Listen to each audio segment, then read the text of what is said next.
Alright, we know, Southern Columbia gets a lot of attention this time of year. Whether you love it or hate it, it comes with the territory. When you have an unprecedented program continuing such an established tradition, it's next to impossible to not recognize it. Besides, we're in the post-fall pre-winter lull, so it's not a bad time for some fun stat checking.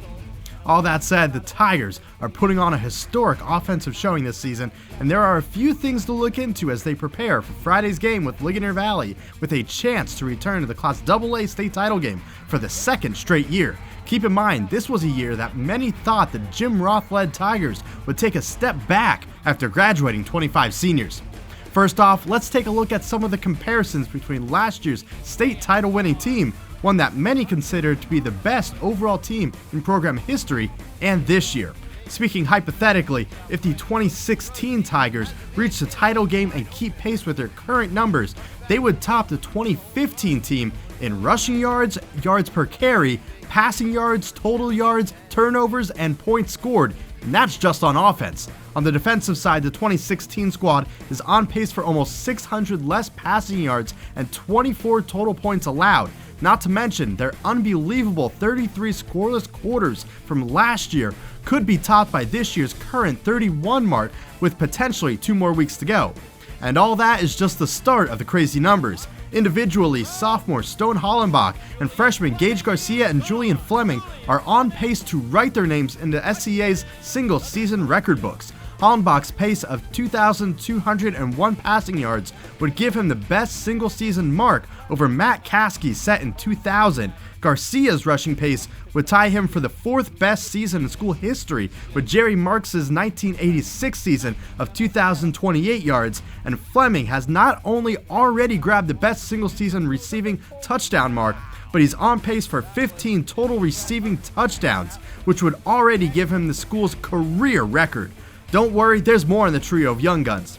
Let's not forget about a pair of seniors already breaking records. In Saturday's win over Schuylkill Haven, All-State defensive back Cam Young rewrote the record books by grabbing his 17th career interception, topping Matt Murdoch's 16.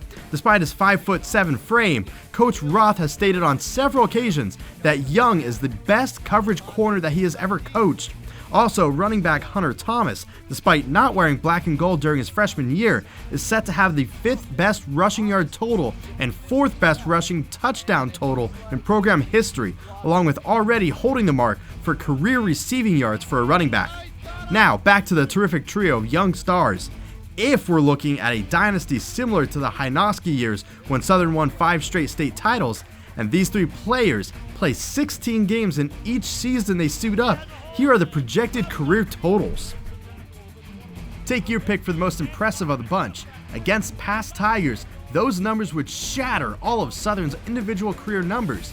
Among state history, it would put Hollenbach 26th in passing yards and near the top 10 in touchdowns. Garcia would sit at number 7 in rushing yards and number 1 in touchdowns by a comfortable margin. And Fleming would end with 3rd best receiving total in state history, tied for 11th in receptions and number 1 in touchdown receptions. Of course, it would require all 3 to match this year's numbers, which may not be the easiest to do over the next 2 to 3 years. It's always fun to speculate, but when it all comes down to it, this year's Southern Columbia team has not only shocked fans and media across the District 4, but they've shown the rest of the state just how serious Roth's mantra of reload, not rebuild is. For SCCV8 Sports, I'm Adam Howard.